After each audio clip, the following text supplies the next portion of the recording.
आज के वीडियो का टॉपिक है फोटोइलेक्ट्रिक इफेक्ट या प्रकाश वैद्युत प्रभाव। तो क्या होता है प्रकाश वैद्युत प्रभाव? कि कुछ साइंटिस्टों ने ये देखा कि when a light of suitable frequency falls on a metallic surface, then electrons are emitted from it. This phenomena is called photoelectric effect। मतलब जब किसी धात्विक पृष्ठ पर, जैसे ये कोई धात्विक पृष्ठ है, इस पर जब उचित आवृत्ति का प्रकाश आपतित होता है तो इस पृष्ठ से इलेक्ट्रॉन निकलने लगते हैं एंड दिस फिनोमेना प्रकाश वैद्युत प्रभाव कहलाती है। इस प्रकार से जो निकलते हैं इलेक्ट्रॉन उनको हम प्रकाश इलेक्ट्रॉन या फोटो इलेक्ट्रॉन कहते हैं। तो अब इस घटना का अलग अलग साइंटिस्टों ने स्टडी करी और ये देखा कि इस घटना पर किस किस चीज का कैसा प्रभाव पड़ता है। तो इसके लिए उन्होंने एक सेटअप तैयार किया जैसा कि यहाँ चित्र में दिखाया गया है। उन्होंने क्या करा कि एक ग्लास ट्यूब ली जिसके अंदर वैक्यूम क्रिएट किया और इसमें एक क्वार्ट्ज की विंडो बनाई जिससे सोर्स एस से लाइट अंदर जा सकती है, जिसकी हम फ्रीक्वेंसी या आवृत्ति न्यू और तीव्रता इंटेंसिटी आई को हम कंट्रोल कर सकते हैं। और ये विंडो इस प्रकार से बनाई कि इसके सामने हमने वो धातु की पृष्ठ, वो मैट्रिक सरफेस सी रख दी जिस पर हमें फोटो इलेक्ट्रिक इफेक्ट का अध्ययन करना है। तो उन्होंने क्या करा कि एक glass bulb, glass vacuum tube के अंदर क्वार्ट्ज की खिड़की वाला एक ट्यूब ली जिसमें सामने कैथोड सी लिया जिस पर कि हमने मैट्रिक सरफेस रख दी और उसके सामने एक एनोड ए बना दिया। तो सी और ए का कनेक्शन एक सेल ई से कर दिया जिसमें हमने पोटेंशियल चेंज करने के लिए एक पोटेंशियल डिवाइडर लगा दिया और डायरेक्शन, पोटेंशियल की डायरेक्शन चेंज करने के लिए एक कम्यूटेटर लगा दिया। तो चूंकि बीच में वैक्यूम है तो जब तक हम यहाँ से कोई प्रकाश नहीं गिरेंगे तब तक ये सर्किट कंप्लीट नहीं होगा और इस वायर में कोई भी करंट पास नहीं होगी।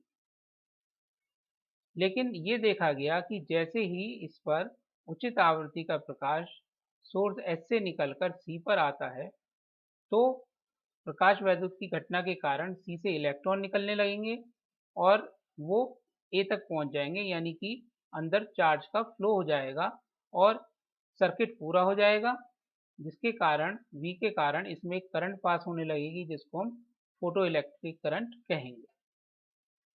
तो इस गैल्वेनोमीटर में जो धारा बहेगी वो निर्भर करेगी ए और सी के बीच में हमने कितनी वोल्टेज लगाई है उस पर, आने वाली प्रकाश की इंटेंसिटी या तीव्रता आई पर, आने वाले प्रकाश की आवृत्ति या फ्रीक्वेंसी न्यू पर और प्रयोग की गई धातु सी पर। तो अब इसमें से हम एक एक चीज की स्टडी करी। तो उसके लिए एक चीज को हम वेरी करेंगे और बाकी सब चीजों को कांस्टेंट रखेंगे। तो सबसे पहले ये देखा कि किस प्रकार से जो ये फोटो इलेक्ट्रिक करंट है उसका मान वोल्टेज V पर निर्भर करेगा। तो इसके लिए अब हमें देखना है कि करंट I का मान वोल्टेज V पर किस प्रकार से निर्भर करता है। सबसे पहले क्या करा कि आने वाले प्रकाश की तीव्रता I और फ्रीक्वेंसी को कांस्टेंट कर दिया, मेटल सरफेस भी फिक्स रखी। तो हमने यहाँ देखा कि जब V की वैल्यू 0 है तो करंट का मान 0 नहीं है। इसका मतलब बिना वोल्टेज लगाए भी कुछ इलेक्ट्रॉन सी से निकलकर ए तक जा रहे हैं तभी करंट आ रही है। और करंट क्या बताती है?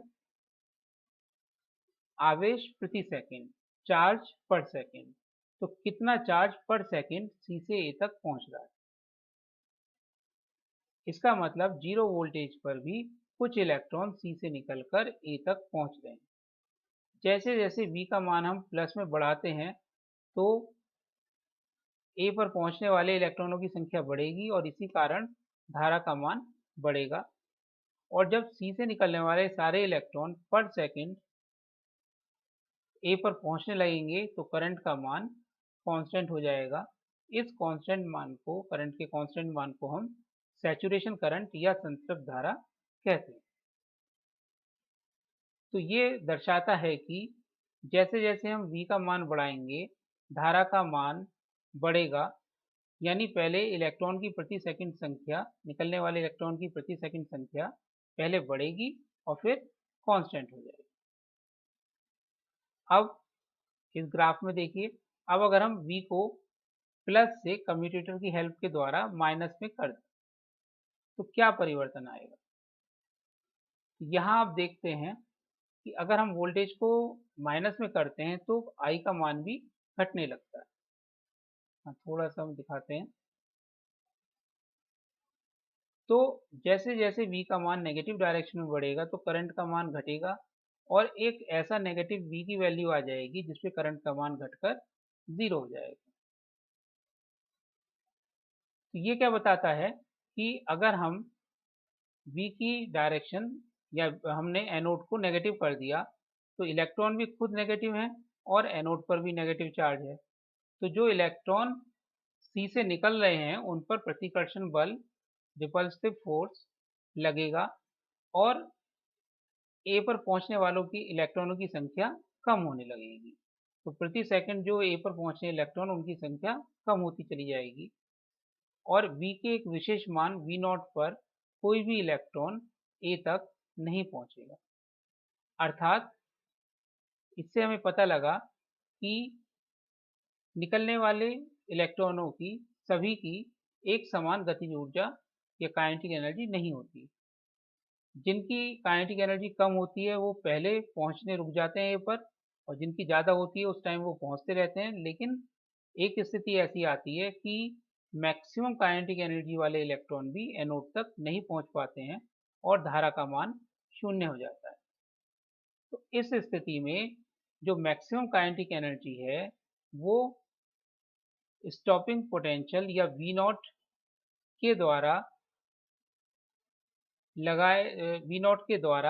लगाए गए प्रतिरोध बल के विरुद्ध, रिपल्सिव बल के विरुद्ध कार्य करने में खर्च हो जाएगी।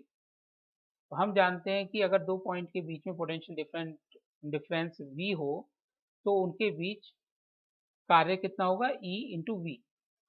इसका मतलब जो काइनेटिक एनर्जी है half mv² maximum kinetic energy, ये E V0 के अगेंस्ट खर्च हो जाएगी। तो वह ऋणात्मक वोल्टेज V0 जिस पर प्रकाश वैद्युत धारा का मान शून्य हो जाता है धात्विक पृष्ठ का निरोधी विभव या स्टॉपिंग पोटेंशियल कहलाता है। इस प्रकार से स्टॉपिंग पोटेंशियल हमें ये बताता है कि पृष्ठ से निकलने वाले इलेक्ट्रॉनों की अधिकतम गतिज ऊर्जा क्या हो। अब हम देखते हैं इंसिडेंट लाइट की इंटेंसिटी का प्रकाश वैद्युत धारा पर प्रभाव। अब हम यहाँ पर फोटो इलेक्ट्रिक करंट I और वोल्टेज V के बीच में ग्राफ प्लॉट कर रहे हैं। तो पहले हमने इंटेंसिटी I ले ली और फ्रीक्वेंसी न्यू ले ली इंसिडेंट लाइट।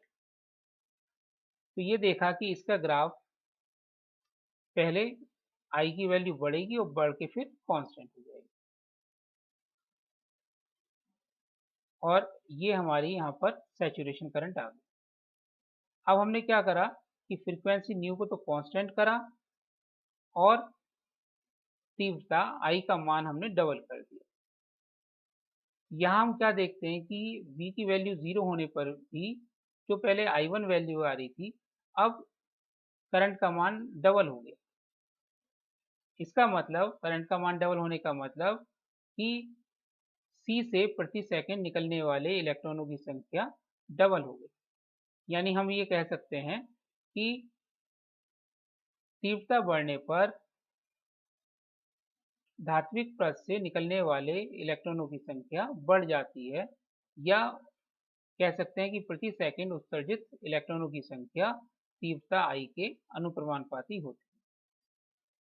अब हम देखते हैं कि जब हमने V की वैल्यू कम्यूटेटर की हेल्प से नेगेटिव करी, तो चाहे तीव्रता I हो चाहे 2I हो, दोनों के लिए प्रकाश इलेक्ट्रॉन की वजह से जो धारा I है उसका मान घटकर 0 एक ही वैल्यू V0 पर हो जाता है।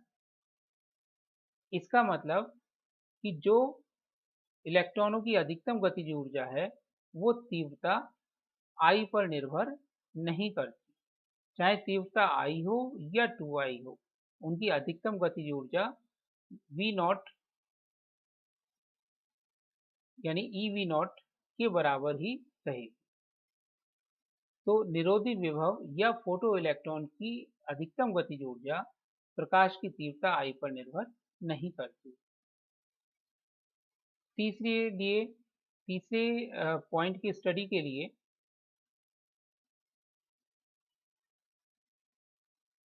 आपके ये किया गया कि फ्रीक्वेंसी न्यू का प्रकाश वैद्युत धारा पर प्रभाव। अब हमने तीव्रता I को तो कांस्टेंट रखा और फ्रीक्वेंसी को हमने ν1 से ν2 कर दिया। तब हमने प्रकाश वैद्युत धारा I, photo electric current I और V के बीच में ग्राफ खींचा, तो हम यहाँ देखते हैं कि जब वोल्टेज 0 है तो फ्रीक्वेंसी चाहे ν1 हो चाहे ν2 हो, करंट की वैल्यू सेम आती है। जैसे जैसे हम वोल्टेज प्लस डायरेक्शन में बढ़ाएंगे, करंट की वैल्यू पहले बढ़ेगी और फिर कांस्टेंट हो जाएगी। यानी प्रति सेकंड निकलने वाले इलेक्ट्रॉनों की संख्या इस बात पर निर्भर नहीं करेगी कि फ्रीक्वेंसी क्या है, क्योंकि यहाँ पर तीव्रता कांस्टेंट है तो ये मान दोनों के लिए एक जैसा आता है। परंतु अब लेकिन जैसे हम V की वैल्यू नेगेटिव में करते हैं तो यहाँ देखते हैं कि फ्रीक्वेंसी ν1 के लिए तो स्टॉपिंग पोटेंशियल का मान अलग आता है और ν2 के लिए स्टॉपिंग पोटेंशियल का मान कुछ ज़्यादा आता है। इसका मतलब अगर हम आवृत्ति न्यू बढ़ा दें तो निकलने वाले इलेक्ट्रॉनों की अधिकतम गतिज ऊर्जा बढ़ जाएगी, लेकिन उनकी संख्या नहीं बढ़ेगी। अब इसी के साथ एक चीज और देखी गई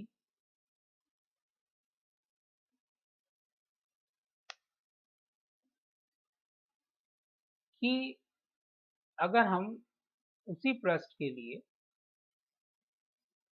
जैसे हम यहाँ देखते हैं, अभी ऊपर वाले ग्राफ में हमने देखा था कि फ्रीक्वेंसी बढ़ने पर V0 की वैल्यू बढ़ रही है, तो अब हम स्टॉपिंग पोटेंशियल V0 और फ्रीक्वेंसी के बीच में ग्राफ प्लॉट करते हैं एक ही पृष्ठ के लिए। तो इसमें हम क्या देखते हैं कि जब फ्रीक्वेंसी की वैल्यू शुरू में 0 है तो स्टॉपिंग पोटेंशियल की हमें आवश्यकता ही नहीं है, यानी कि कोई भी इलेक्ट्रॉन नहीं निकल रहा है, और फ्रीक्वेंसी की वैल्यू कुछ बढ़ाने पर भी V0 0 ही रहता है, यानी अब भी इलेक्ट्रॉन नहीं निकल रहे हैं।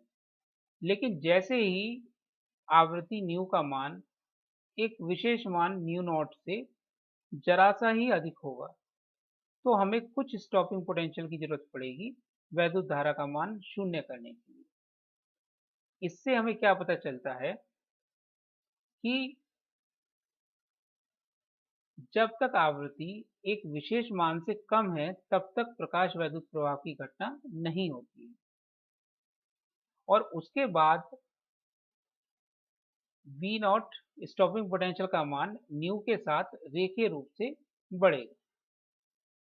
तो ये विशेष आवृत्ति जिससे कम होने पर प्रकाश वैद्युत प्रवाह की घटना नहीं होती है उसे हम दहली आवृत्ति या थ्रेशोल्ड फ्रीक्वेंसी कहते हैं, और ये पृष्ठ पर डिपेंड करती है। तो आने वाले प्रकाश की फ्रीक्वेंसी अगर ν0 से कम है, चाहे उसकी तीव्रता कितनी भी अधिक क्यों ना हो, तो कभी भी प्रकाश वैद्युत प्रभाव नहीं हो सकता और धारा का मान शून्य रहेगा, जैसा यहाँ ग्राफ में इस ग्रीन लाइन से दिखाया गया है कि I का मान 0 रहेगा अगर न्यू 3 की वैल्यू, फ्रीक्वेंसी की वैल्यू न्यू0 से कम है। तीव्रता चाहे पहले I से 4 गुना हो जाए, आधी हो जाए, कैसी भी हो जाए, तीव्रता पर निर्भर नहीं करेगा। तो प्रकाश वैद्युत प्रभाव तब तक नहीं होगा जब तक कि फ्रीक्वेंसी का मान एक विशेष मान से कम है, और अगर हम पृष्ठ बदल देंगे तो ये मान बदल जाएगा। तो इस विशेष मान को हम बोलते हैं थ्रेशोल्ड फ्रीक्वेंसी या दहलीय आवृत्ति। इसकी परिभाषा इस प्रकार से दी जाती है। थ्रेशोल्ड फ्रीक्वेंसी का मतलब किसी पृष्ठ के लिए आपतित प्रकाश की वह न्यूनतम आवृत्ति जिससे कम आवृत्ति पर प्रकाश वैद्युत प्रभाव नहीं होता है, उस पृष्ठ की दहलीय आवृत्ति कहलाती है। मतलब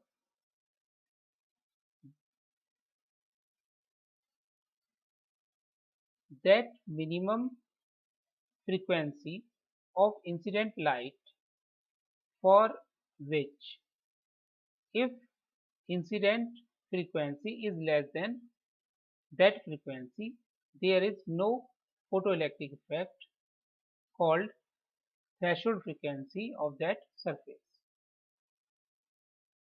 और अंत में अब हम देखेंगे कि अगर हम मेटल को ही चेंज कर दें, यानी जो कैथोड सी है उस पर लगी मेटल को ही चेंज कर दें, तो किस प्रकार से प्रभाव पड़ेगा।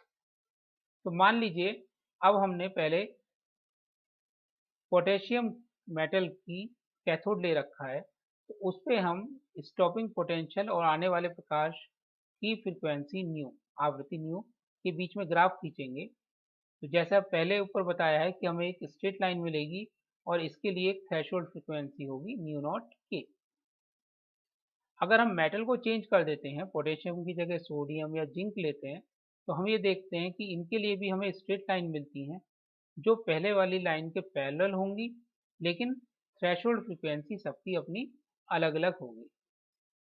तो इस प्रकार से प्रकाश वैद्युत प्रभाव की घटनाओं का प्रायोगिक रूप से अध्ययन किया गया और कुल 5 लॉज इससे डिराइव किए गए, जिसका वर्णन हम नेक्स्ट वीडियो में करेंगे। आज के लिए धन्यवाद।